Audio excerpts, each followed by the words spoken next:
When application completion rates drop, something is off. Students aren't getting the support they need, and that's affecting your numbers. Enter Element 451's AI assistants. They step in where students struggle, offering real-time answers and advice, guiding them through every step. Learn how AI assistants can boost your enrollment outcomes. Visit element451.com/AI team to learn more.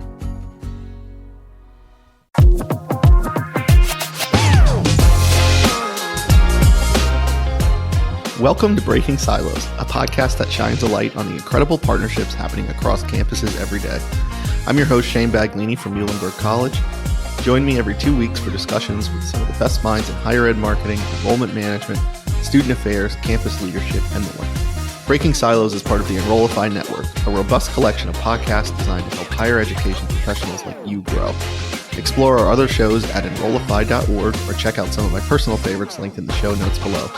Enrollify is made possible by Element 451, the next generation AI student engagement platform, helping institutions create meaningful and personalized interactions with students.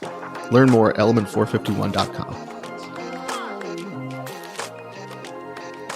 Welcome to Breaking Silos, where my guests are joining me from the University of Montana. I'm joined by Jenny Petty, Vice President for Marketing, Communications, Experience, and Engagement, and Leslie Webb, Vice President for Student Success and Enrollment Management. Leslie, Jenny, how are you? Great, Shane. Thanks so much for having us. Same. Thanks so much. So you're welcome, and thanks for joining me. So I'm excited about this because I feel like the student experience is probably not where it should be in terms of marketing's portfolio. And Jenny, you've got an interesting role. So talk to us about the evolving sort of importance of marketing's role in the student experience, and why do you think that importance is growing? Well, I think, Shane, I'm never one to back away from an opportunity to take on more work. It's a character of mine. And when I came to the University of Montana, there was this real opportunity. You know, I came in the spring of 21, so we were still very much in the COVID times, and there was this real focus on, as students are coming back to campus, as the world is reopening, how are we going to reignite some of our traditions that have fallen to the wayside? How are we going to reinvigorate campus and create a really vibrant environment? And I was lucky in my first year to be able to hire a brand new position. It's called the Brand Experience Manager. And that person has been hugely helpful in working really closely with different groups on campus to revitalize events and traditions that had kind of gone to the wayside, as well as thinking about how does our brand show up. I think that's something that in higher ed is so unique, is that the brand really can create identity for people. I think that's why so many of us still identify with our alma maters, because it becomes such a part of us. And so we really wanted to think about, how do we take this beyond just programming for students or special events on campus and really infuse the brand into the work that we're doing? And some of the ways that has come to life is we started a new tradition called the Freshman Float. So all of our freshmen float down the river together the first week of orientation. It's something that really lends itself to not only the fact that our campus is bordered by a river and a mountain, but environmental stewardship is incredibly important to us. So it's a way during orientation that we can share that part of who we are and ingrain that in our freshmen. It's also a really fun event, but that's something that we've been really lucky to have great partners in student life as we do this in a way that is not typically done on campuses. That's really fun, floating down the river together. And Jenny, just to follow up, in terms of why is it important for marketing to be involved in these discussions around student experience? You mentioned brand making a lasting impact, but brand is so much more than just color palettes and typefaces and things like that. It is, and I think part of our team's values is to understand, respect, and represent our constituents. And that's something that our team takes really seriously. And so I think just like student life, we can bring a perspective of what is happening in the world of consumers. What are they expecting from the experience standpoint? What are they experiencing outside of higher ed off of our campuses that they are expecting to have now on our campuses? I think understanding that market research is a key part of understanding the experience and how to do a gap analysis and figure out where we could be doing better, what's working, what's not. And I think that's the skill set that our marketing communications team can bring. Yeah, that's great. And Leslie, from your standpoint, in terms of marketing and partnering with marketing from a student success, student experience standpoint, talk about your team's relationship with Jenny's team, some of the intentional ways that you've gone about that partnership, and just some of the impacts and initiatives that you all have embarked on. Yeah, thank you, Shane. I've been at the University of Montana for just over 2 years. Move-in day was my second year anniversary.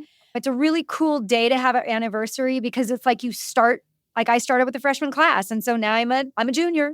And it's kind of a cool experience to have because I get to see through my own lens the experiences that they have. And so just to put a little bit of a paint and context to that, right next to me, you can see this incredibly gorgeous banner.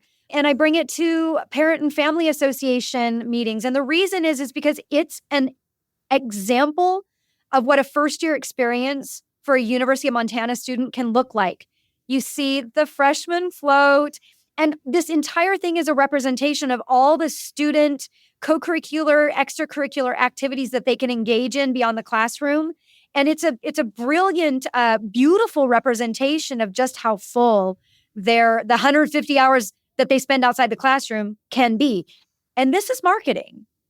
So, but to your question, first, I have to sort of contextualize one thing, and that is I came to a place that has a history. First of all, I don't know anywhere that doesn't, but the history, it has some complications in it. And we're coming back from that historical moment. Our enrollment is growing, retention is growing, the vibrancy of campus life. We're coming back from COVID. Our students are different. And part of what we're trying to build back is the infrastructure and to modify the student experience to really meet them where they are and what they're interested in today. So having said that, it can't all be done by a department. It really is a university endeavor to sort of bring back the vitality and evolve and shift in the ways that our students are asking us to. Also, they're not fully asking us to, but we know that they need us to. You know, Jenny and I have worked to create a bit of a hybrid framework by which we engage students. And we're still working on that. We have quite a bit more work to do as part of one of our priorities for action. And I can talk a little bit more about that if that's something you want to talk about. Yeah, please do. I'm interested to hear more. I mean, I'll tee it up for Leslie to talk about the big project that we're working on. But Shane, our strategic planning process here at the University of Montana is unique. It's more like what I'm used to when I was in the private sector than what I've experienced on a higher ed campus. So we don't do a 5 or 10 year plan. We do kind of a rolling strategic planning process where every year we have 5 priorities for action, and those stay pretty solid. But then each year we identify objectives and big projects that are going to move us forward in those 5 areas. And so this year, Leslie and I and our vice provost for academic affairs are working really closely together on a project about not only what is the experience here, but how do we package and communicate that experience to prospective and current students. I love that. And I'll add, there are some students who come here, they don't need anything from us. They see it so very clearly. They engage from the moment or before they even get on campus. They're on Grizz Hub. They're finding everything they want to do by simply typing in Ultimate Frisbee or whatever that downhill ski club is called that I can't think, Telemark Ski Club, like whatever it is, they're finding that stuff. But then we have other students who haven't emerged from this sort of period of isolation, and they are asking, help us understand how we can connect. And frankly, Shane, it's not just the students who are asking. I get phone calls from parents probably every other week. How can I help my student get connected? How can I help my student find community? So we're spending just as much time helping parents help their students as we are framing things up for our students. Yeah, and that's why I love this partnership, because sort of innately using that feedback to improve the student experience really, like you said, Leslie, is a university-wide initiative and should be. But this partnership between marketing and student success and enrollment management, as you might imagine, throughout the course of this podcast has been the most pivotal and important among marketers. So it's great to see that it's expanding beyond just KPIs and enrollment and app generation and things like that. But Jenny, I want to ask you about your sort of thoughts on why maybe other CMOs are typically probably not as involved in the student experience as they probably should be, and just your thoughts on maybe why that has lagged behind some other areas. Yeah, I mean, I think you can see where there have been campuses that have hired a chief experience officer, and where that person lives can be a variety of different places. I think on marketing communications, overall in higher ed, I think the field and the profession is still really misunderstood. And so I think you have marketing communications teams who are desperate for campus to recognize that they can be strategic partners and do more than just create a postcard or be kind of a service for hire kind of model. And I think experience is such a natural fit for us because we have that connection to like the marketing research of understanding what consumers are looking for. We have really, I think, a great depth of understanding in messaging, right? And how to package and tell a story. So I can't speak to why more CMOs are not, other than like these are really complicated, big organizations that are all at all sorts of different levels of maturity. Here at the University of Montana, I feel incredibly lucky that the runway was cleared out and it was like, yes, go for it. And I'm excited to have partners like Leslie and our partner, John DeVore, on the academic side, who is helping us. But, I mean, to give you an example, Shane, we had kind of this concept around marketing, enrollment marketing to prospective students. And we got pretty far down the track of working on this project. And then we stopped and we were like, you know what, we need to do some focus groups. Like we need to make sure that we are going to hit the mark. And then we did the focus groups and the students were like, this is a horrible idea. Don't do this. This is so confusing. This creates friction. And I think we see that happen a lot. And I know Leslie and I both have experience of really well-intentioned colleagues who have an idea about something that'll be really great for students, but they're not getting that student input. And I think for both of us, what's important is that the experience work that we're doing, we're guiding it, but it has to be driven by our students. Yeah, and it's such a good example and great advice for anybody out there to do the focus groups early on, because it's interesting from my standpoint. We marketing oftentimes is helping get the students on campus, and we know that retaining a student is a lot more cost effective than recruiting a new one. So I'm excited to see at least at the University of Montana that marketing is getting more involved in that way. Well, and I think we have to challenge our campuses to think the marketing communications function isn't just the first part, right? It's not the awareness stage. It's not just getting students to campus. It's away from the funnel and more to the flywheel. So how are we creating a relationship and trust with this constituent so that we have a relationship with them throughout their whole life? We are one of those few industries that has that opportunity that is authentic. Yeah. Well, and I'd add one thing, if you don't mind, Shane, and it just underscores something that Jenny said about designing with the student for the student. And that is, first of all, maybe you can't tell, but I'm not getting any younger. And the more years go by that I'm less connected to the student population, the less effective I'm going to be at designing experiences for them. And so when we invite our students who are truly the experts, and some of my people across the nation don't want to admit that, I'm the one with the degree, I'm going to tell you what you need. We really do need to understand students are experts in their own experience. And so to involve them in designing that we stand a much better chance at success. So I love that we're doing that here. Absolutely. So Leslie, from your standpoint for the marketers listening, advice for them in terms of how they can support the student experience if maybe they're not as involved as Jenny is on their campus, specifically working with student life to sort of make sort of inroads into that experience. I think we have an opportunity to sort of refine how we interact cross-sector, cross-divisionally. It took me a while to figure this out, but I'm not a marketing expert. So I'm not going to ask for curls fonts or, whatever the thing we're not supposed to be using. Like the experts are the experts are the experts. And similarly over here, we spend a lot of time understanding how our students have changed, what they're telling us or what they're showing us, how many students and parents are saying, here are the top 3 things we're looking at.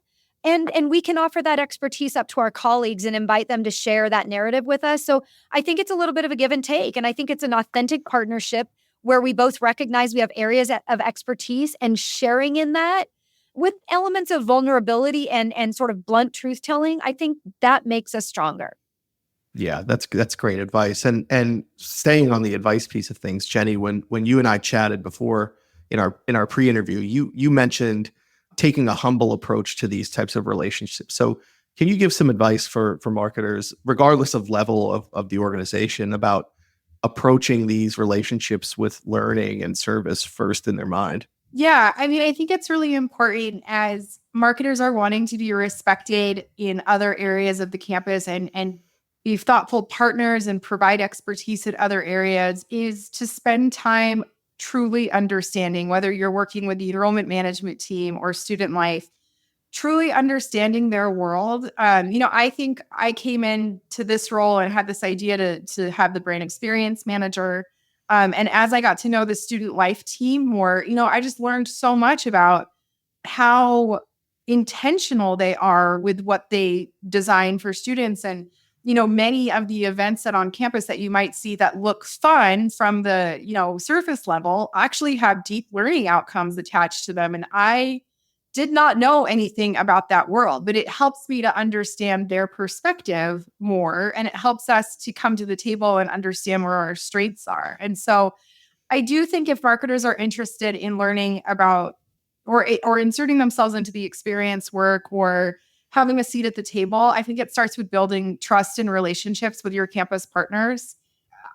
Leslie is such a phenomenal partner, and we are able to have these really clear, truthful conversations about a lot of things.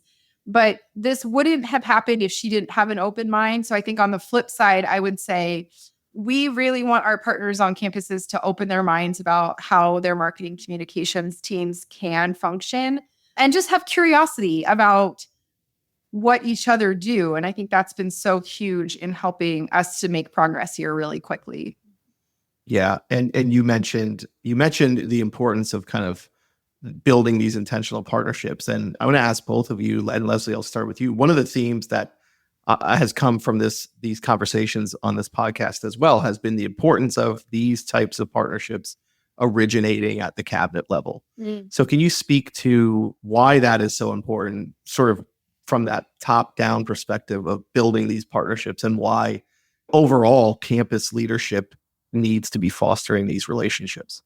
Yeah, and I'll be real specific. I don't own the history of the place that I'm at. I have respect for it, but I wasn't brought here to wallow in history. I was brought here to push us forward. So for me, the tone at the top and modeling what I hope that all of my colleagues would, the dispositions that I hope that they have with regard to partnerships on campus, I need to model that. I need to show up.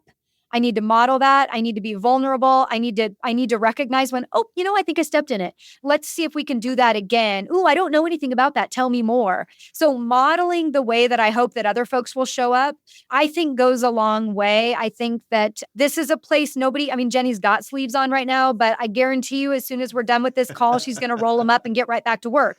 We don't have sleeves. They're all rolled up. We're all doing a lot.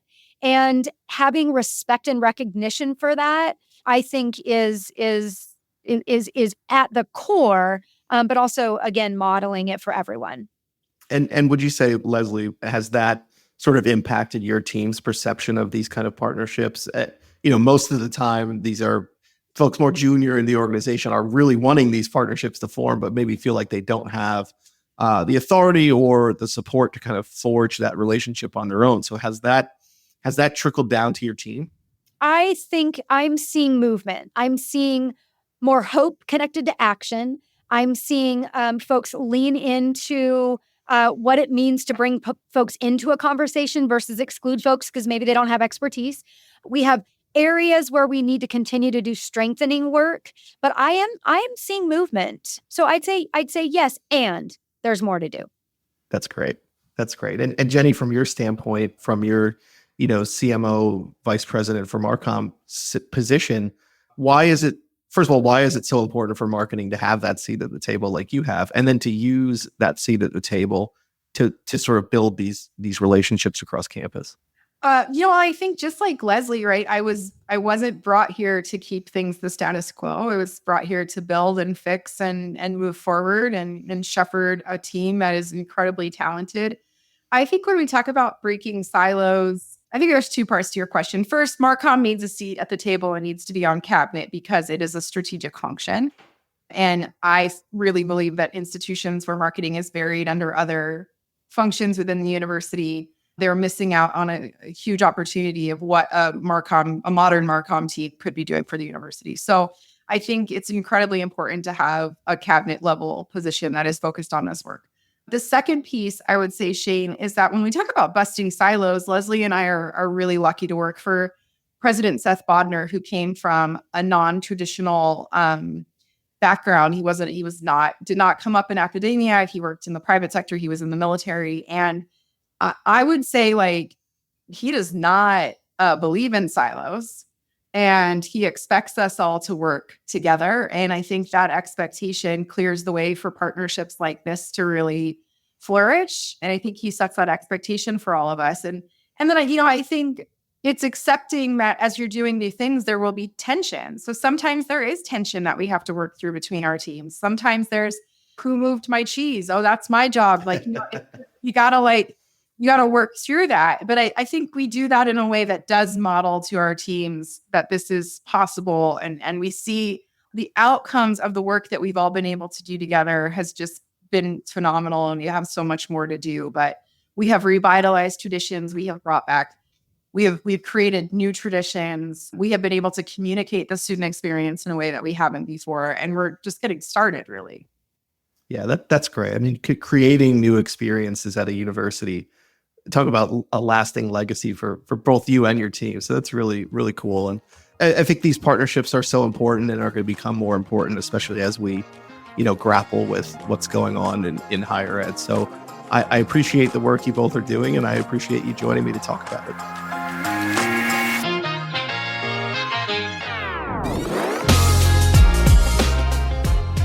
Breaking Silos is part of the Enrollify podcast network. If you like this podcast, chances are you'll like other Enrollify shows too.